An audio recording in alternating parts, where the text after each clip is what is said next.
clearly and concisely.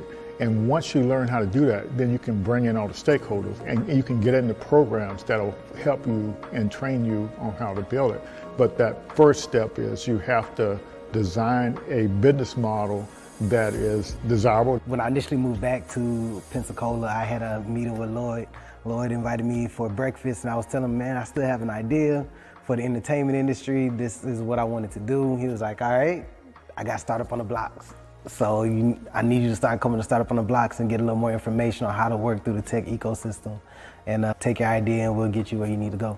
My company is called The Know, is an app that is streamlining business for the entertainment industry. Yeah, so if you're a musician, what you would do is pretty much jump on the platform, you'll create a profile, but the way we created the profile is pretty much a cleaner way. So now if they want more information about you, you'll connect your social media platforms, your streaming platforms, and that way they can go directly to it. What we also have included is your calendar. So pretty much you can set your days, you can set your price for your days and automate your booking. So initially talking to Lloyd, my idea was all here, it was there, it was over here, it was over there. It was like, all right, Quinn, I get it. You got a lot that you want to do, but we need you to bring it in just a little bit and then work on your pitch, your story, and how you're going to bring it full circle to get people to understand what you're trying to create. Most of the programs here wasn't inclusive, and so we said we'll focus on helping founders of color. We also start at the beginning of the thing, at the idea stage, whereas a lot of the programs you see here locally, they start after you're up, and that's not very efficient unless if you don't have a lot of money, you can't recover from your mistakes.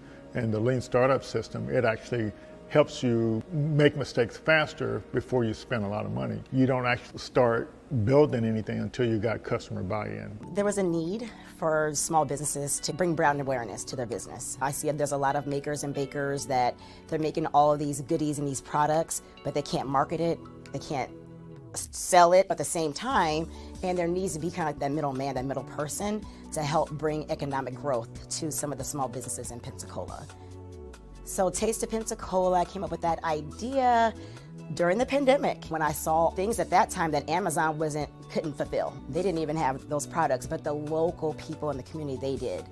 And so there was a ton of people coming out saying, hey, I make masks. I'm like, wow, this is amazing. All the local people here that are just as talented that can actually make those products. And so I wanted to kind of showcase who they were. So with Taste of Pensacola, our income streams, we have several of them. We have the corporate America, we do corporate gifting, just regular consumers, different Pensacola natives that don't live here that want to purchase our boxes, like a taste of weddings, distribution. So we also do bulk sales. So for a private airline, if they want some local snacks and goodies on their passenger flights, they will come to Taste of Pensacola and we will source their vendors here locally, and we'll give a small business owner an opportunity to have reoccurring monthly sales. I've always had a really big vision for Taste of Pensacola. I knew that it could go beyond just local. I know that maybe other communities could possibly use the same platform that I'm trying to build.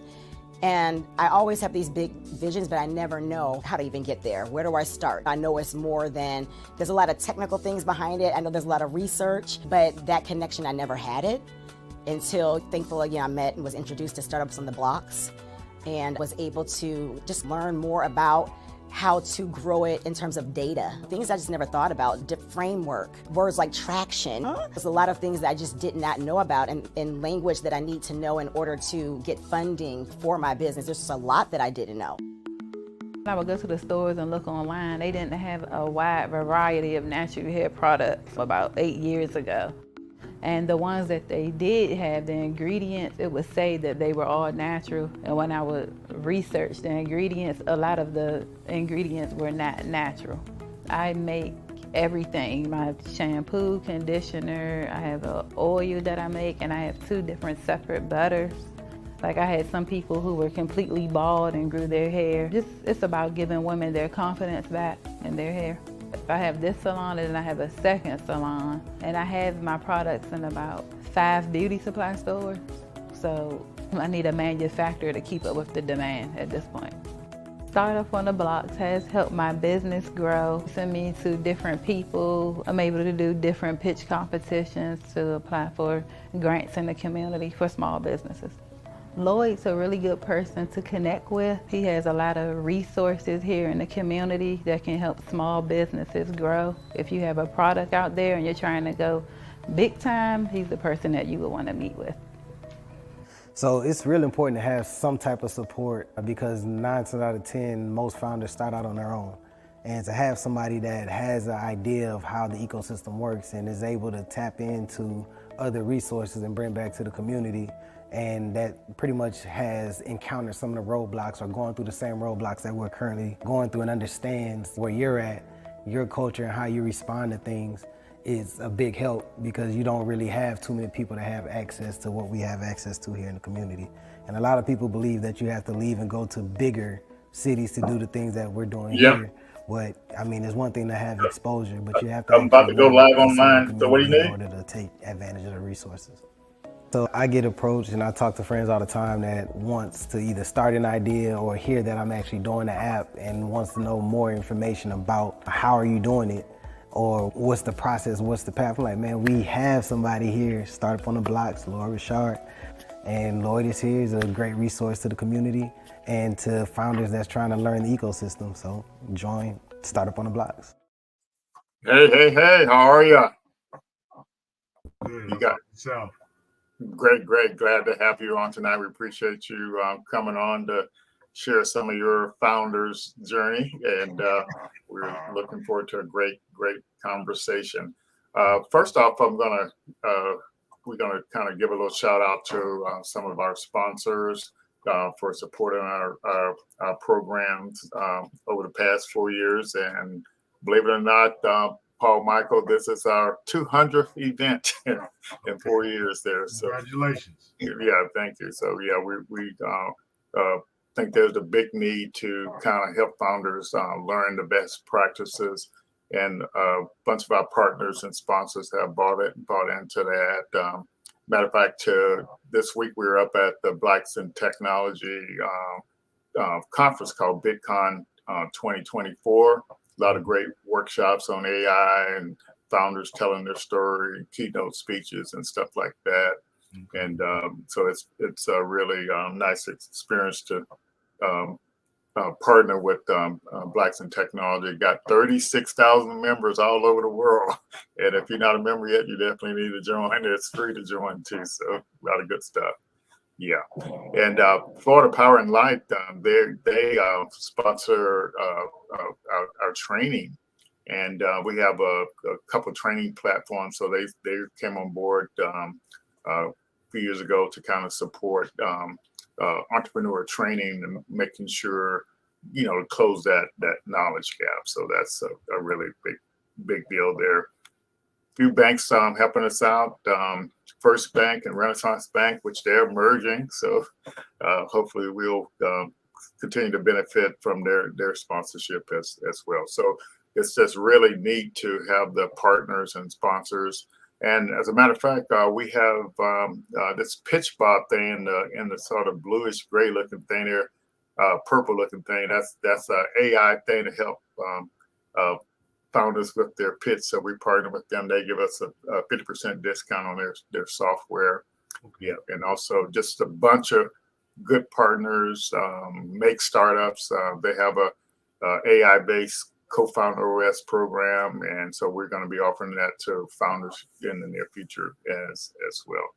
So too many to shout out one by one, but we're definitely glad to have them. Why don't you take a minute or two to introduce yourself? All right. Thank you. First, I want to say thank you for having me. As soon as I got to Pensacola, I got on the meetup platform and then showed up and it was like, hey, this guy knows all about AI. He's the man. I said, oh, okay. He says, my name is Lloyd, and he asked me, what I want to show what I was doing, and I said, hey, anytime. I'm a founder. I can talk about my projects and my company all day long. So my name is PaulMicheal Burgess. I'm from nowhere. I am a military brat, so I've been all over the place. But I was born in New York, but I've been around. Both my parents were Marines. So how did I get into this lane? My mother built a lot of technology and worked with tech in the DoD when she was there. So at an early age, I had a computer. Where in the World was Carmen Sandiego was my favorite game. And so that got me into reading. And then I had a Jamaican mother. And so I had to read a book and give a book report every week just for her personal self. So that didn't like it when I was a kid, but I love it now. So went into a couple of years, 2017, became a part of a startup that was in California, LA, California, for biotech, that was building a software platform, mobile application for medical devices that were in outside the hospital and inside the hospital. And that came to because when there's an adverse event around medical devices in the hospitals, doctors have to fill out a report, and that report takes them 3 hours to fill out. We automated the system because we're dealing with the FDA and some other government agencies and understanding the regulations. We put all of that paperwork and pipeline into a mobile application. So this mobile application, we went to MIT Medical Hackathon 2018, and then won for best operative, post-operative innovation. And so we had a hard time as a founder. You're going to run into a bunch of open doors, and as soon as you're about to walk through them, they get slammed in your face. People will tell you, oh, it's good to go. This is the greatest thing. Show up. Tell us what you're doing, and we're interested. And then the day come, and then you just believe that all the craziest things, like, this got to be the worst day possible. Yes. So going. Well, yeah. So we'll dive a little deeper here in a few minutes to your story, because sounds like you got a bunch to share there. But yeah, so that's what startup founder best practices is all about. It's just to kind of help folks learn through founders sharing their journey, and the ecosystem folks also sharing as well. So I'm gonna go ahead and share a couple more things, and then we'll dive a little deeper into what you're doing. Yeah. So I kind of, you and I you mentioned that at 1 million cups. And so, but say again how you found out about 1 million cups. I found out 1 million cups through Meetup. So it's okay. a platform, Meetup, and it lets just type in your search what you're interested in, or any hobbies, or maybe you want to host some hobby or something that you're interested in. And so that it led me there. Yeah. And and you're new in the Pensacola area. So that's your kind of, that's how you find out wherever you are. That's how you found out what's going on. Yeah. 48 hours. Oh, fantastic. 48 hours. Yeah. That's really, really, really great. And so founders, when you're traveling, just make sure you remember, you can actually do the same thing, get connected to folks as well. So I want to mention this event we got coming up next Thursday there in Pensacola at the Brownfield Community Center. But it's like coming to an event, and the vendors are companies and organizations that help founders out, provide services for founders to help them get started. So it's called an Entrepreneur Resource Expo. And so it should be a really great deal. It's from 10 to 2 on next Thursday at the Brownfield Community Center. And so that's going to be a nice event that's coming up, a good opportunity to connect. Hope you can make it out there, PaulMicheal, if you can. Yeah, I already have it set up. Oh, fantastic. Okay, all right. Yeah, so maybe I have you come and help me out at my table. Yeah, but you definitely have a good chance to go around and actually meet everybody. Yeah, Quinn is listening. He's actually spearheading the planning on that. So we're glad for his support in the startup ecosystem to kind of make things happen. And yeah, and Don and is participating in our training program. So he actually went through this program here. And so we have an application open right now at apply.kakuinstitute.org. So if you haven't, if you want to design a business model for your idea, that's what this program is for. And it's actually partially sponsored by Florida Power and Light. And so it's just you get a chance to do it like an idea dump and, get it on paper. And then it's just a really, really neat process to go through. But the applications are open until the 19th of this month, so another couple of weeks or so, and we'll get started on the class. And it's just one 2-hour session a week, and I can show you the process that you go through. This is basically the process. You start off from going from left to right. The rows are the actual customer segments for your business idea. And so you start off, you dump your idea in this lean canvas, which is 9 quadrants that explain your business idea, like the customer segment, the problem, the solution, your costs, your revenue streams. And so you don't do any research. You just fill out that thing, whatever's in your head, and then you split it up based on the different customer segments. So like in your case, like for your Alys app, so your customer segments are what are going to be the people who had the plastic surgery, and anybody else, any other type. I could be, So give us an idea who some of your customers that will use your application.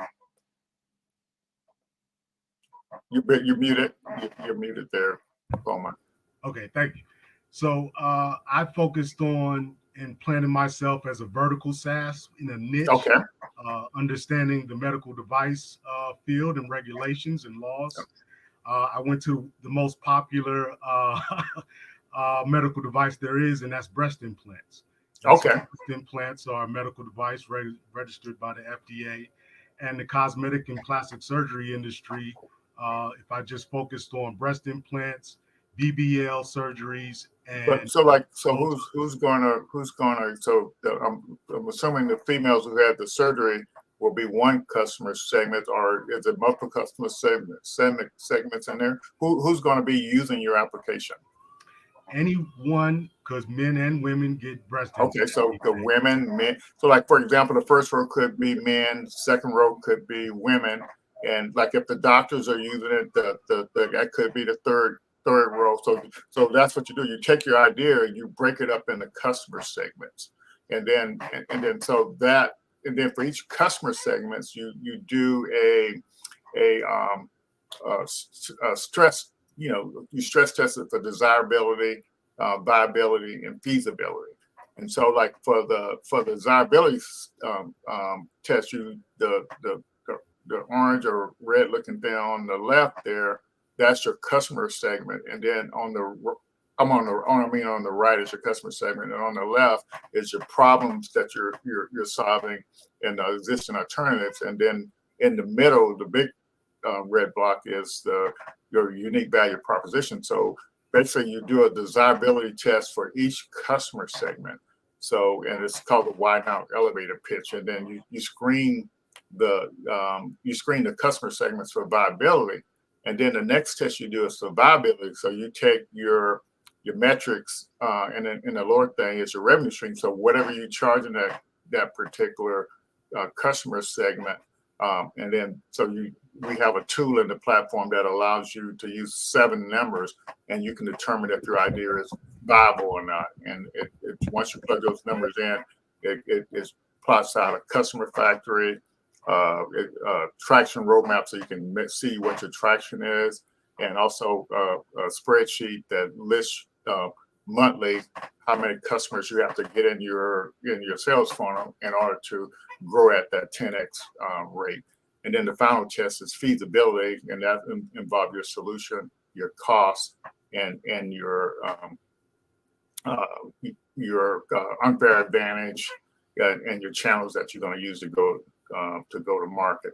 So that's the feasibility test. And you create a rollout plan and that's how you determine if you can for it to go. But that's what you learn in the 30 days. So you can, it's just a process for validating your idea, to see if it's so you can learn. Once you learn this process, you can use it over and over again, no matter what idea you have. And the end results is you do a business model story pitch, and to kind of put people over. And so the next thing we have, like Don, who else is out in the audience, and Carlos and Quinn has been through the 90 days. So after you do this first column here, that's the 30-day with the business model design. And then the 90-day is these two 45-day things in the middle. And so right now the founders are in this problem discovery. And traditionally, people have used they interview based on personas, but in this case, we interview based on the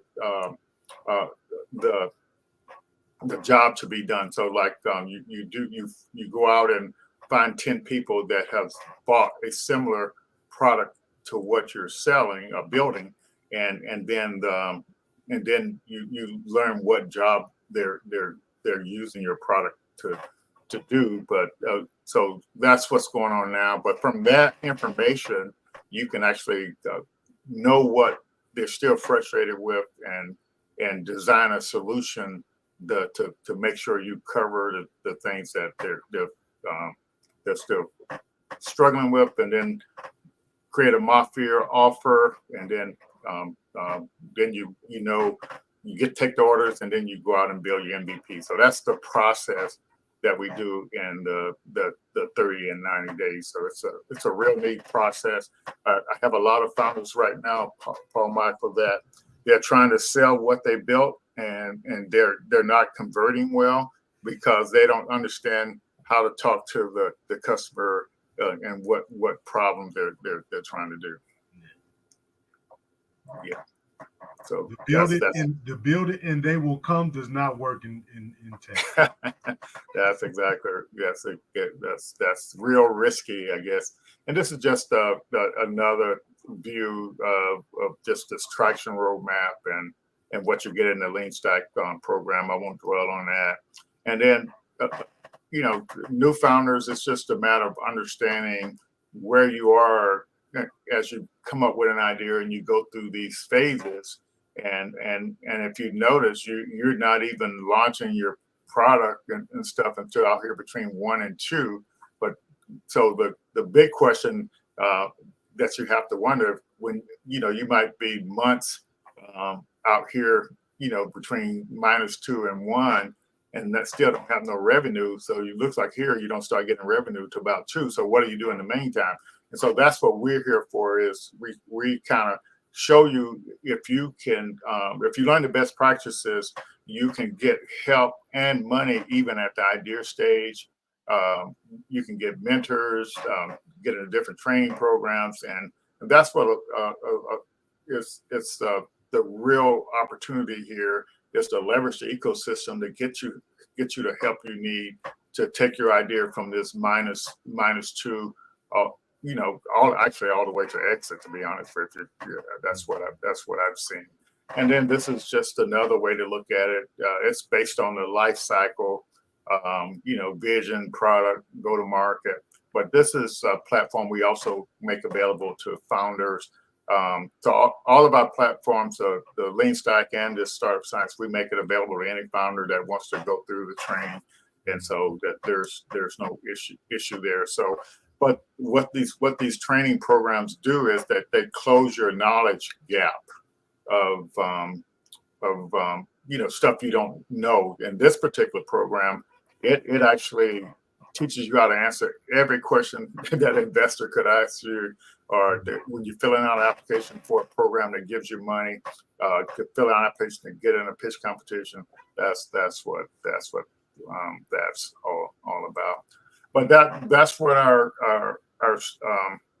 startup on the blocks and our program is. It's just trying to teach founders the best practices, close that knowledge gap, and connect them to resources that can help them grow to kind kind of save time and money and frustration. Yeah, I've been down that road for years. And it wasn't months for me, years. Yeah, yeah. So, like in the programs that you participated in the past, have you ever had any tools where you can actually test the viability of your business, your revenue model or business model? I've talked to a bunch of users, and so going through the journey that I had, Mm-hmm. this because I've opened other businesses. Yes. I understood that this one had to be done different, just because I've been in the ecosystem and I Yes. know the loopholes and how it all works now. Yeah, that's going through the experience. So let's back up a little bit and let's kind of break down your journey. So in the early days, and you said you were a military brat, and your parents were in the Marine Corps, Marines, yeah. and so growing up, like high school, whatever, what did you think you were going to be doing as a career?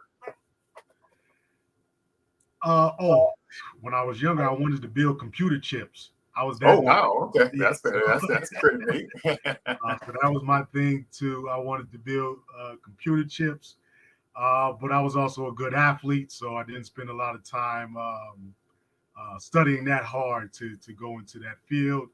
But also moving, I went to 15 different schools. Wow, that's crazy. 15, that's a lot. Yeah, it's a lot. And then I also spent a lot of time. My mother went to Penn State, and so I spent a lot of time in Penn State University, going to class with her. And then it got to a point where they gave me my own class. So I was showing up to a college class at 8 years old. So wow. So that had to be pretty interesting. What do you think the impact of that was? It was huge. I was an 8-year-old kid running around Penn State University, like it was everybody else, regular playground. My mother put me in the Big Brother program, so all the fraternities I got to understand and hang with the fraternities early on. There was a Black caucus there, so there was some. There was some great Black men who are part of that university who took me under their arms and showed me the real. And they were, to this day, they're intelligent, brilliant brothers. But just how they just carried themselves and the way they showed me and allowed me to be around how to, carry myself, how a man, carries himself. So it was a great upbringing in that part. You're muted. You're muted. Yeah, when you went to high school, were you still thinking about your being somebody that made chips, and stuff like that, or what? Were you? I thought I was going to play either baseball or run track and field. I was really good at cross country and all sports. So thought I was going to do those things, and then neither one of those, and just jumped into. I actually went to culinary art school. Okay. Culinary art school, Le Cordon Bleu in Chicago, and then so that's a funny story. So after high school, I came out and started doing, went to chef school, and then when I went to Las Vegas, I was a chef in Las Vegas, and the CES that goes to Las Vegas all the time. Lavino, the technology company, came to and bought out our whole restaurant, fine dining restaurant. And I had the job of cooking the CEO's breakfast every morning at 4:30. And he was very particular and no brown in his bananas at that time. So it was very, so their technology was showing on the screens 24/7. So I'm sitting here making omelets, live omelet station for their employees. And I'm just like, this is really cool because it was some really cool stuff. That's how they do CES. They show all the brand new tech or futuristic tech that they're hoping or working on. And so my mother was already building some technology dealing with sepsis in the medical device arena already. And so I got tired of cooking and understood that, hey, I want to invent something because I always had a inventor's mind. And so joined a great startup, a biotech startup, and went down the rabbit hole of regulations, federal regulations, the FDA, the CDC, and just a lot of education, a lot of reading, because government Yes. documents are long. Well, just looking back at what you're saying here, so you got exposed to education and learning at 8 years old at a university, and then you end up in Las Vegas and would have the biggest kind of electronics show, all the technology, and then you actually seeing the technology every day on the big screens. You can't being in that environment, it makes you aware of the opportunity, right? Yes, exactly. That's exactly what it was. After having a conversation with some of the employees, the first thing I said was, "I can do this." And so, being a chef, and I'm very good at what I do and very particular. You're an inventor as a chef. You have to understand seasonings and where did this milk come from? Is this goat milk? Is it East Ukraine goat milk? So just being that type of chef is the same way I started looking at software. And so my mother was building a SaaS platform. And so just once I started to get into that and showing up to developer meetings and also trying my hand building projects on Unreal Engine when they were offering up free classes. So I went on Unreal Engine, and then when ChatGPT came out, and so tried to build some small projects off of that. I really understood that I could build these things and understand and read and comprehend. And then it took me down 2017 is when I got into cognitive intelligence. So went down that rabbit hole.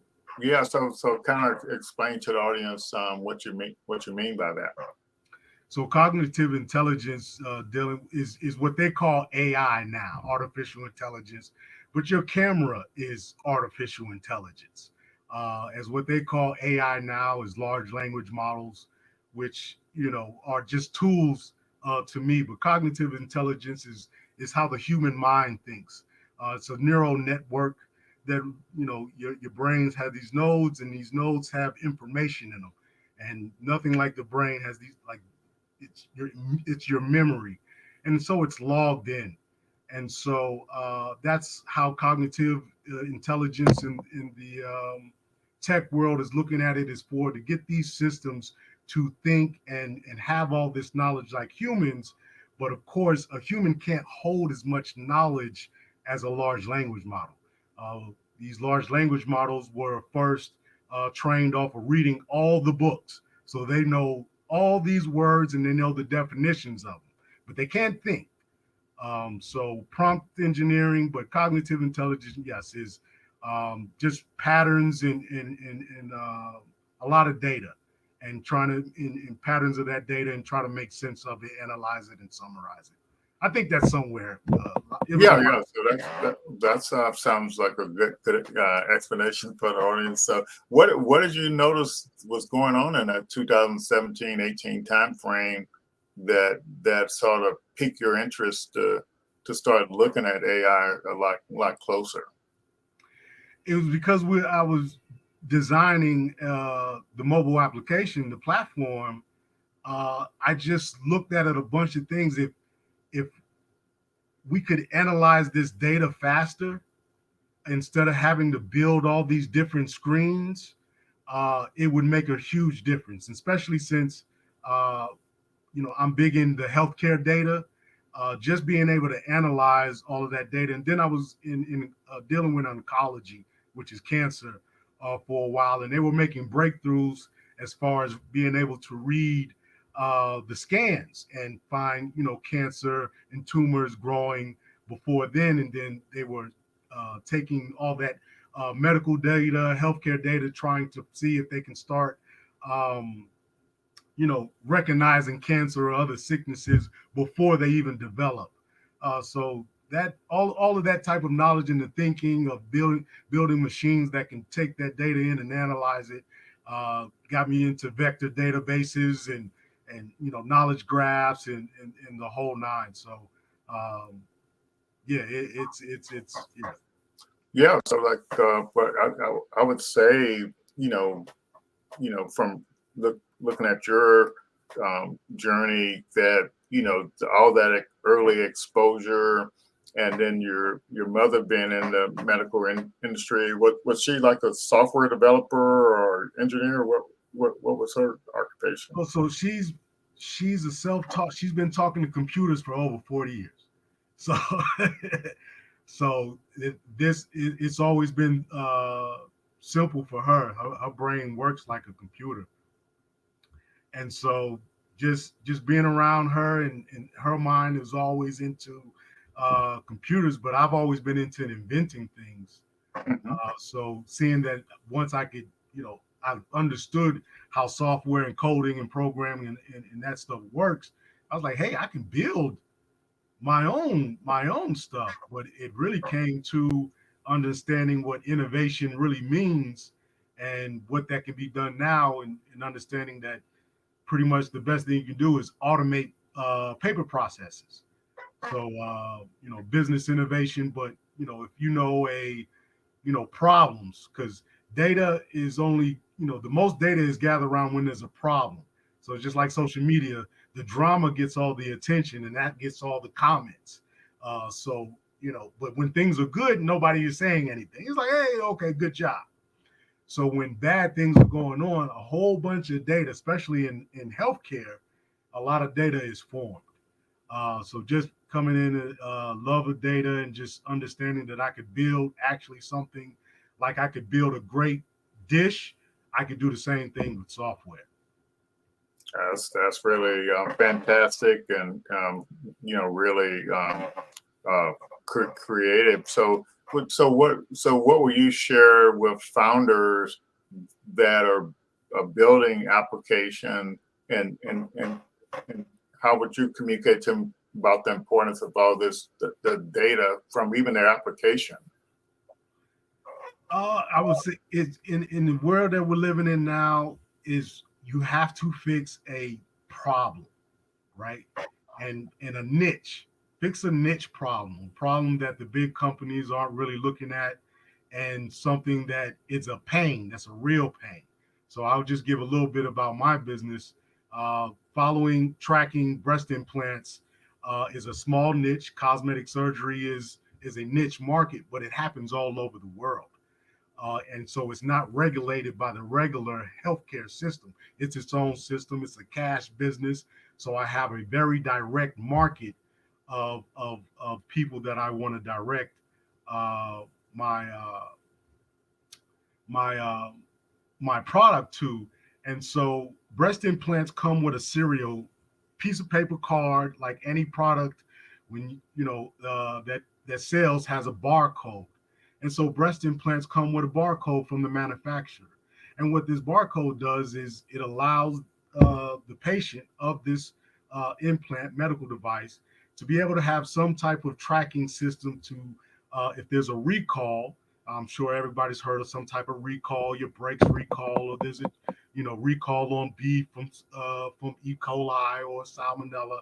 And so there's no automated system right now that allows manufacturers to send out a alert notification in real time that these breast implants might be leaking, these breast implants might cause cancer.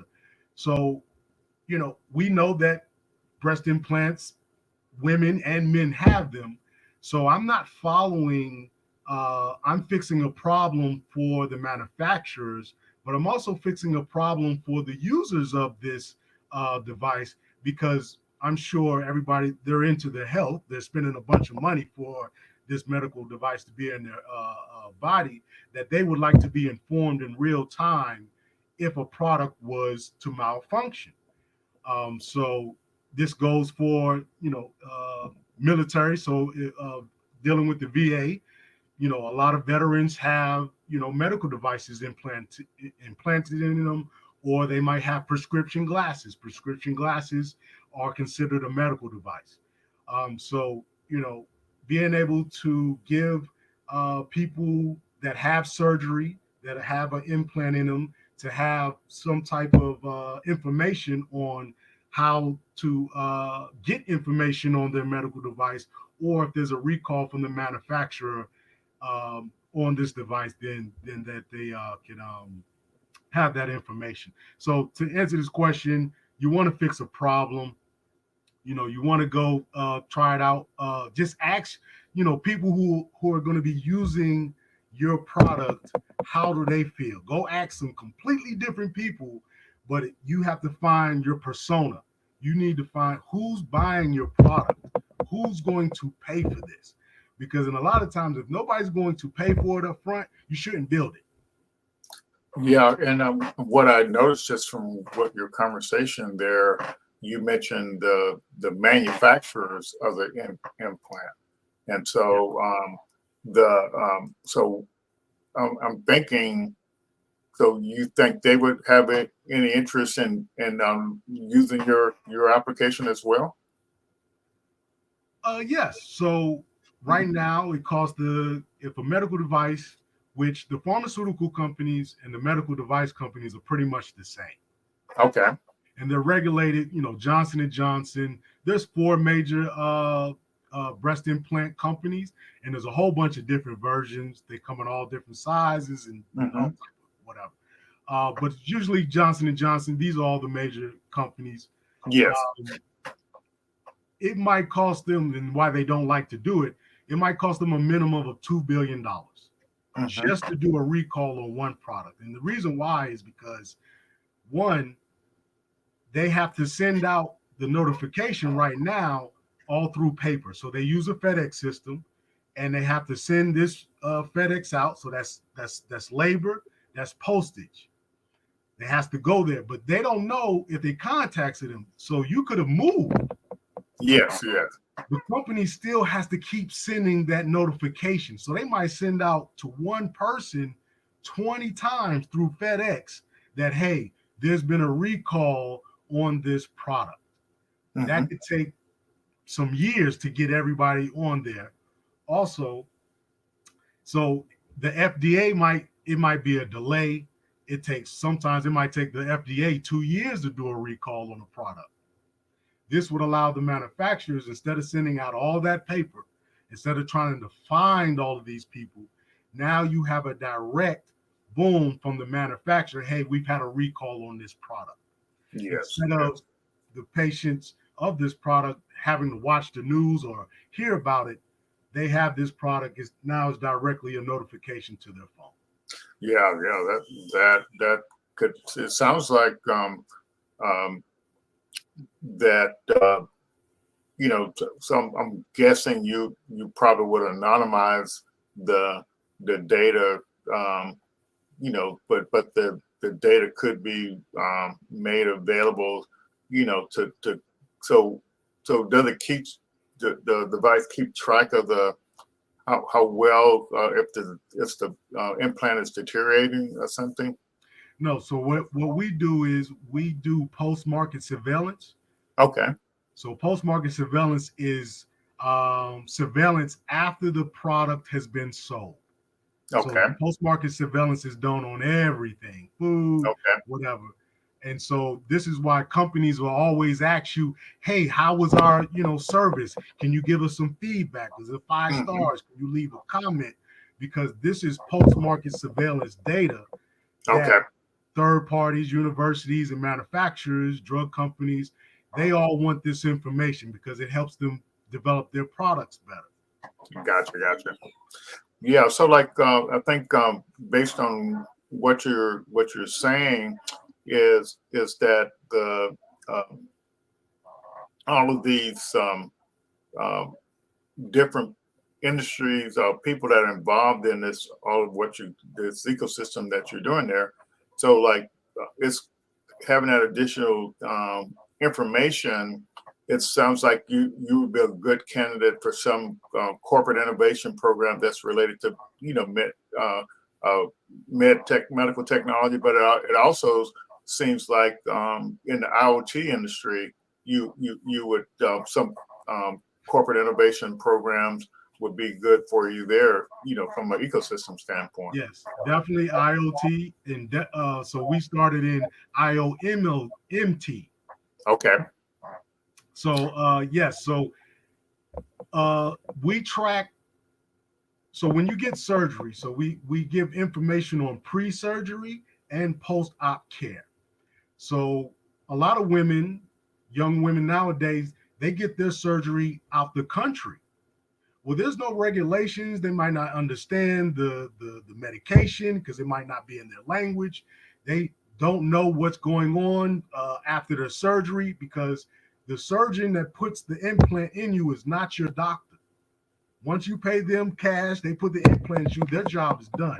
Your health is with your main personal doctor. So a lot of these women, when they go out the country, they don't understand and know what to do if they're bleeding or they're scared. They're just trying to get on Google. What this app allows to do is we have pre-surgery, post-op surgery information on what you should do, not to do, but also I'm building into there a pain scale. So this is the information in the data. So we have a pill reminder. So because when you get surgery, you have these implants in, you're going to be resting for at least the next 30 days. So the app allows you to take pictures of your procedure before and after, and then for the next 30 days, you can take pictures of your wounds, and so that'll be logged in. But also, you can it'll have a functionality to where you can press on the body where your pain is at, and then how you're feeling and your mood, all by scale pain functionalities. And so all of this information you would then, through the laws and regulations, HIPAA, but you would say, hey, we only collect the data that you report that you're having a problem, right? So all your other personal data in there, we don't take in, but it would just be at free will, post-market surveillance, to say, hey, today I have a pain on my side, or today I feel a pain in my stomach. You would be able to identify that simple in the app just with a thumb, because I understand that young women who in this industry, a lot of times they're moving around. Sometimes they just want to be able to say whatever they're doing through emojis and icons and be able to just use their thumb, right? I've had a lot of conversations with young women in Las Vegas, bottle girls, gentlemen dancers, and that have these devices. And so something that could immediately they can just pick up, go in there and relate how they feel through a paint, functionality, but also through audio, is a powerful tool. And that's something drug manufacturers always want to know. How do you feel on their products? How do you feel, 90 days once you have this implant in you? So this is a lot of data that can be collected over time, and it's called adverse events. Anytime, this is what it's called in the medical field, when you've had a problem or sick from either a drug or a medical device. Yeah, so what I wanted to you mentioned earlier that you participated in some type of program at MIT. So would you tell us how did you find out about that, and how did you get involved in that? Yes, so the startup I was a part of went to Irvine, California. So MIT hackathon, and you'll be able to see all type of hackathons. Just Google hackathon, and it'll just show up in look for hackathons in your town. And what this was, we showed up to the founders showed up to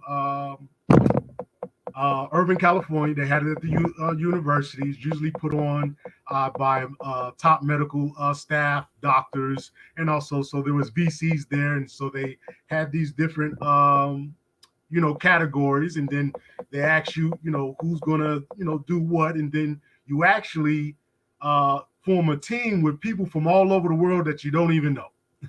Wow. And Okay. so, you have advice from the medical field, and you have advice from VCs to say, hey, you do this, but how are you going to make money, and what's going to be the ROI? And so you're there, and it's a competition, and you're working with new people and that are expertise in this one thing, and your expertise in that. But our team and our startup went ahead and went with our mobile application that was a part of sepsis.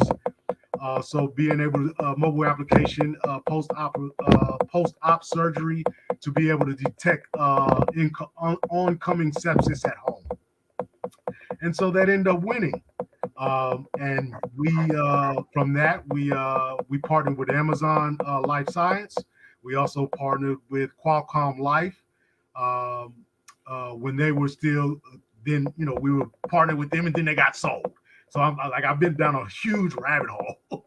But conducting business with Qualcomm was a huge thing because we understood and got to see and some technology and talk to some real people that were really building some cloud real-time services. So learned a lot under that. Great. So would you share if with any of your startups in the past, have you participated in any incubators or accelerators or pitch competitions? No, I have Okay. not personally. Okay. I stopped by them. I really don't like pitching Okay. because I've been in this long enough, and I've been down the VC lane, and so and because I had to read, and I went through so much hardship, I built a lot of it on and my own. Gotcha. But yes, so so in Las Vegas, they have a tech community out there, and then what a lot of communities are doing now is venture studios. So you'll hear a lot of Gotcha. that out in Okay. Silicon Valley and on the West Coast. People starting venture studios, and then I've done some things with family offices. So I've been on a couple of their programs and talked to some of their people. But I've moved a lot in stealth mode only because of the field that I'm in. Gotcha. The medical and healthcare industry does not like the technology industry at all because they've done things the old ways. And so you coming in and saying, hey, we're going to automate this and just do it like this, they don't like that. And so they Gotcha. will, block you. But I would say the founders, man, just keep going, because what you'll do going through those struggles, you'll find the loopholes. You'll find it's like, oh man, I had to go through this. I had to fail. As long as you learn from that fail and then say, you know what, let me think outside the box and see how I can go around this system. And I would say the best advice I can give to you, man, is whatever you're building, find out what the laws and regulations in your state and the federal laws are around whatever you're building. Right? Yeah, You I should think always that, be looking at what type of data you're collecting and what are the laws around that. yeah, I guess that, yeah, the med tech industry is definitely a lot more challenging. You got so many entities you have to deal with and requirements you have to meet. But it sounds like part of your strategy also has been connecting through events, where the startup community and leveraging that, and so is that literally what your strategy is? Is just because founder, you should try to get around other founders. So the question is, is that the strategy you use to kind of make yourself at home and meet the people you need to meet? Well, so I'm a huge introvert, and because I've decided now, and for the last 3 years I've been in stealth mode. I've come out now just to say, hey, okay, this is what I'm doing, and just get some feedback from the people as I'm building. What I'm building is very unique, and then there's something I learned down along the road is something called the long tail. And so the long tail is a financial type of idea. You can go on YouTube and type in the long tail, and it just talks about, you know, a type of business. And so now I understand that I just want to be in the data world. So understanding what data is actually worth something and who it's worth to, Yes. and understanding other companies that are doing it, I've just found a simpler way to automate it. So understand whatever you're doing, founders, you know, just my opinion, find a way to do it software, SaaS way. Find a way to make a platform and be collecting some type of data, because AI, as they talk about, does not work without clean data. It's what we call good data. Garbage data in, garbage out. Yeah. So that's a So, good. so founders out in the audience, this is your chance to ask some questions in general or to PaulMicheal about what he's building. But if you just got any questions about what you're building and some strategies, you can use. Like today, I attended a workshop. The founder of Her Ride, and she was telling her journey and all the things that she has been going through and how she's been getting traction with her rideshare service. And so it's just you know, so for you, yeah, just appreciative for you sharing, you know, your journey. Yeah. Oh, I have the coolest marketing idea. Okay. So I chose breast implants, and the reason why is because, one, breast implants from Kim Kardashian all the way to India, women have breast implants all over the world. And so it doesn't matter how, you know, the celebrity in Hollywood, breast implants and cosmetic surgery and plastic surgery, Botox and BBLs is a cool thing. It's an entertainment thing. So one of the things that, you know, my experience in Las Vegas, I used to party a lot when I was a chef, as a nerd also, but I was dealing with the entertainment business. So I brought Cardi B out to Las Vegas for her very first tour. And so Cardi B has a bunch of surgery. Kim Kardashian, Kylie Jenner, your famous Instagram girl, the house mom, the mommy makeover. This is a cool situation. So YouTube, if you go on YouTube and you look up cosmetic surgery, anything on cosmetic surgery, plastic surgery has millions of views. So to have a podcast, which I would not be doing an interview, but to have a celebrity that has cosmetic surgery, based, you know, breast implants, I was thinking Cardi B or somebody in my pipeline, because I have connections to LA entertainment lawyers. So I'm using that once my product is done, is to have a podcast to where two women talk about their surgery journeys, because women are going to, you know, talk about the ups and downs of the pains, and it's very scary. And so this is something that a lot of women, young women, these celebrities, their followers would watch. So the content would be around their surgery journey, and then the app would come into how it benefits and help. And so having that on YouTube, it's always content that's there. Using celebrities and using Instagram and TikTok models to give them affiliate links so they can make money if somebody downloads the app. It allows benefit for people to be sponsors and want to put the app out there, because one, they're a customer, and two, because they're making money off of other people downloading the app.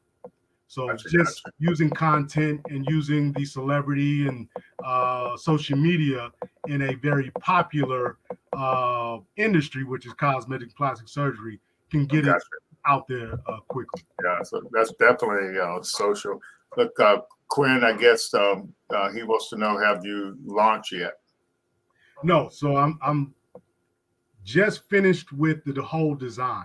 And the reason I say that is because technology comes fast new every day. So I'm watching all the things, and anytime you can find something to make your process easier and enhance your product, I've come to that point, understanding my journey. So now I'm just doing the MVP, designing the MVP. Gotcha. And Don, you said, so what about some security considerations for your tracking system? Yes. So we don't identify anybody. All of this will be by gender, age. You'll have your own personal profile in there. So standing with HIPAA, those security processes is in, and then I was in Las Vegas, and so they have new consumer privacy data laws, and so sticking with the laws of the state and security and making sure no information is going out, and then also the it's not a free app, so that also cuts back on helps with the security of the app. Gotcha. And Roland has a question here. The sepsis director, I don't. Yeah, a detector. Okay, sepsis. Oh, detector. Okay, not director, detector. Okay. So the design is done for the sepsis detect. Look here, I went down a long road with sepsis, and so it's just I can still do it with the app that I'm doing because in this surgery, but it's when you deal in detecting sepsis. Now I'm having to deal and register with the FDA as a medical software device, and so I don't want to do that. That would have to be for the manufacturers, the pharmaceutical and medical device pharmaceutical companies. They would have to pay for that. Then I would do that. But I'm not going to build that on my own and be trying to then beat in a door that I know is not going to open. Yeah, it definitely sounds like a partnership opportunity there. Bring more value to the table. I used to throw parties, and so about the entertainment industry. Yeah. Okay. So I was a chef.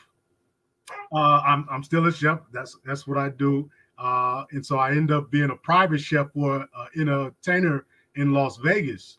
So I became a private chef for diabetic and cancer patients. And so, I used to throw parties, and I used to throw these dinner parties, and a lot of women used to show up. And so people used to pay me when they came to Vegas to show them a good time. And so I know how to throw dinner parties and just, parties. And so people came to me and they was like, hey, a lot of women in Vegas. And said, I used to do. I said, well, we have this arena and we want to get some people in here during the July 4th. And I was like, hey, if you have the money, let's bring Cardi B out, because I seen something in her. And I said, hey, man, I think she's going to catch on. And so at this time, real story, it was $15,000 to hire her for her very first tour. And she added it on after she came from LA. And it was a disaster. I'm just gonna, no, she was good, but the people who put the money, it ended up being a disaster. But we had a good time, and so and then my mother was in LA. She used to put on these events called Cars, Bars, and Cigars. For Cars, bars, and cigars. I never cars, bars, and cigars. Okay, I heard of cars and coffee, but yeah, that's okay. Yeah, so she used to put on these events for Cars, Bars, and Cigars. She actually did it in a Rolls Royce one time, and then when Tesla was Tesla Roadster, they came and they put on an event with her also. This was early on, and so entertainers met through there, but also mainly just through LA entertainment lawyers that were making their bones back then. So now there's somebody. So I'm just waiting to once the product is built to show them, to get back into the connection of the entertainment. But yeah, I used to throw parties, and I know a lot of women. Yeah. So like what I've noticed. So I think so. But how do you feel about so there's a couple of things I want to mention about kind of getting help to do what you're doing. So the so leveraging the ecosystem definitely is a way to kind of get some help funding for what you're doing. I'm not talking about investment funding, but just funding for what you're building there. But yeah. So, but it's just depending on the ecosystem is there, and they like medical technology. They like IoT technology, and so I think you can get the help you need to finish building out what you're building, and especially through corporate innovation programs that don't necessarily take any equity or whatever. And so yeah, but so it's just up to you what that's a door somebody else has to, this type of, network and ecosystem would be, yes, the only way I would get to knock on those doors.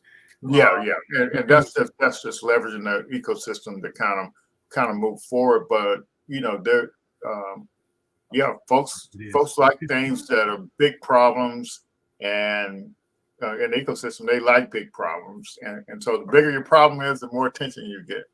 Sepsis is the third leading reason for death in America. A lot of people from cancer and the flu, they don't die from the flu or cancer. They die from sepsis. Oh yeah. And but yeah, it's let's see. It looks like Lord Junior has a question here. Oh, great question. So the best thing about it, I'm not an engineer, but I have an engineer. My engineer is a young Colombian woman who she has breast implants, and so surgery happens all over the world, and so only America has regulations on doctors and nurses and how you can distribute and how you can talk about a product or you can't sell a product. Like, doctors can't even have a pencil from a pharmaceutical company in their office. So the regulations, long as I'm covering the regulations for each state in America and also the FDA's regulations around HIPAA, the rest of the world, I'm good to go. And the reason why, number one, is because it's the plastic surgery. There is no regulations to it because it's a cash business. Anywhere in the world you go, you get surgery. Turkey, Colombia, you're paying cash, and that's not your doctor. So there's no rules and regulations. That's a great question. Okay, great. So any parting thoughts you want to share with the founders out in the audience? So we appreciate everybody sticking around and participating. I would just say, data. Find something to where you're collecting data. I would say even look at your own work history, your hobbies, or maybe you're somebody that worked at a job for 5 years and where, there's a paper process. When something goes wrong in a company, who gets that paper, who has to sign it. It goes over here. How long it sits over there. Where it needs to get through that process. Automating a process, it doesn't matter how small it is. So pretty much digitize some paper. If there's still a paper process, that means nobody's invented it yet. If there's I would say find something to where you can, build a mobile application to where you're collecting some type of clean data, but also make it beneficial to the user. Making sure that it's something that is called, in CRM, it's called churn. People have a lot of apps on their phone. It takes up a lot of storage. Why are they going to keep your app, right? They might download it, but then if it ain't worth nothing, they're going to kick it off. So why should they keep your app? So that should be your thought process. How does this benefit this person? And then you don't need to make everybody happy, right? You don't need everybody on your app. It doesn't need to be for everybody. You just need to find a market, a niche market, to where some people have a problem and they'll pay you for the solution. Fantastic. We appreciate you sharing that, and we're glad to have you in an ecosystem down here in Pensacola. Beach Town, perfect place. Oh yeah, A lot of plastic surgery places. For sure, for sure. So, but yeah, I say dive in and get the help you need, and because you can, my whole career has always been about leveraging resources, and so I think that's really the key for moving forward. And in your case is and so, but also with I just want to remind people. There is a proven process for building a startup, and so we leverage the top 2 training programs in the world. Like the Lean Startup platform, people don't realize that's what Ash, who kind of came up with the Lean Canvas, invented the Lean Canvas. He's been studying how you build startups. He's been working with founders and accelerator programs all over the world, and so now you got this information handy. So you don't have to be confused about what you should be doing or why you should be doing. The information is there to do it. And I didn't tell you the guy who did this Startup Science platform. This guy's been through 12 exits, several $1 billion worth of exit. Everything he learned from doing that, he put it in this training program. Mm-hmm. Yeah, and we try to make that available for folks, and it's just I don't think founders realize you don't have to reinvent the wheel. The information is there. All the knowledge you need between the AI and these training programs, you can streamline your process, of kind of building what you're building. And that's kind of what I've been trying to share with people. The resources are out there, but you have to learn to speak the language, in order to take advantage of the resources. So that's what we're here for. We appreciate you being on, PaulMicheal. I really enjoyed hearing your story. I didn't expect to hear all those things from going to college at 8 years old. Being a professional cook and, being involved with entertainers and, coming from a military family and just all kind of neat variety of things. I think you've had some rich experiences, and it's definitely keep cashing in on them. So everybody, we'll see you all next week. I think the week after next, we're going to have our first founders, brother and sister team that has created the brand Red Hazel. It's a spice liquor, and they've been having a bunch of success in their journey over the past few years. So they're going to come on to share their story. And so we're going to have some great founders coming on here in September to kind of share their journey, so everybody can learn. All righty, we'll see everybody next week. PaulMicheal, just hang on just a second. Thank you for having me. Thank you for the good questions. Okay.